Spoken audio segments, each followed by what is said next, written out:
શ્રી ગુસાઈજી પરમ દયાલ કી જય હો. મારું ઋણ તમે છોડાવો રે હો વિઠ્ઠલ દયા, એ દોડ લઉં છું. આમાં જે ભાવ છે એ રજૂ કરી લઉં.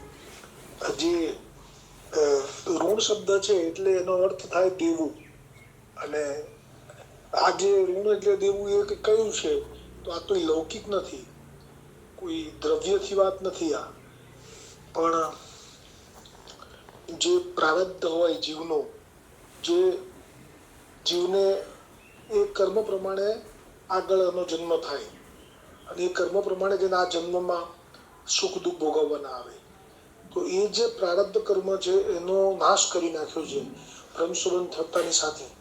એ ઋણ, મારું ઋણ તમે છોડાવો રે ઓ વિઠ્ઠલ રાયા.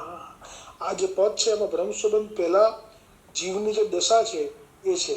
પ્રભુને જોઈને ઓળખી જાય, શ્રી ગુસાઈજીને જોઈને જ્યારે જીવ શરણે આવ્યા પહેલા, એ પણ શ્રી પ્રભુની જ કૃપા હોય.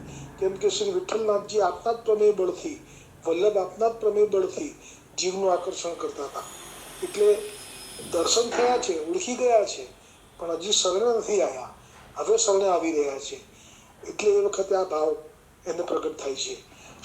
મારું ઋણ તમે છોડાવો રે ઓ વિઠ્ઠલ રાયા, આ દુખિયાને બચાવો રે હો વિઠ્ઠલ રાયા. ભવરણ માહી ભટકો, નથી મળતો સુખનો છાંટો.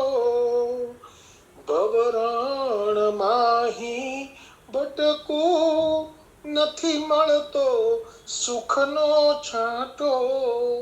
મારું સફળ કરો આટો રે ઓ વિઠ્ઠલ રાયા. મારું સફળ કરો આયાટો રે ઓ વિઠ્ઠલ રાયા. રખડી રખડી થાક્યો, શોધું છું શીતળ છાયા. રખડી રખડી થાક્યો, શોધું છું શીતળ છાયા. મારી પૂંઠે પડી છે માયા રે ઓ વિઠ્ઠલ રાયા. મારી પૂંઠે પડી છે માયા રે ઓ વિઠ્ઠલ રાયા.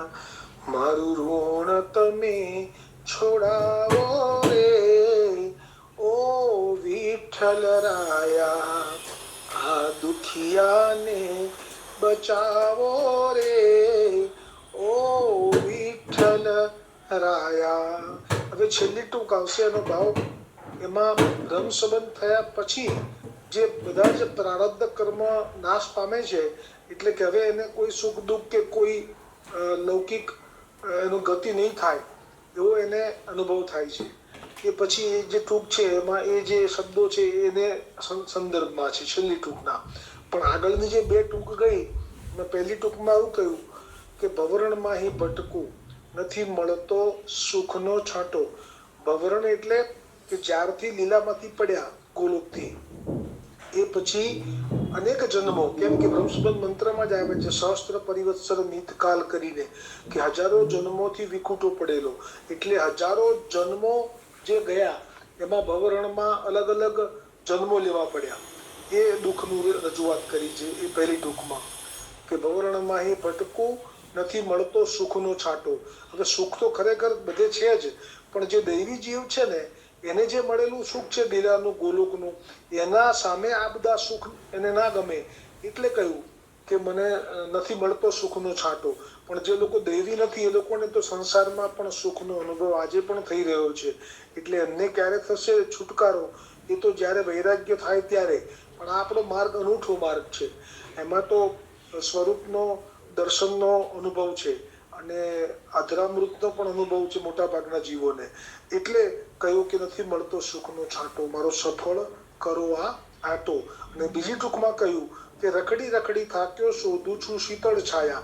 હવે શીતળ છાયા એટલે ખરેખર તો જ્યાં ત્યાં વૃક્ષ છે જ, એ છાયા તો ખરી જ, પણ તો પછી કેમ એવું કહ્યું કે શીતળ છાયા નથી મળતી, એમ રખડી રખડી થાક્યો ને શોધું છું શીતળ છાયા.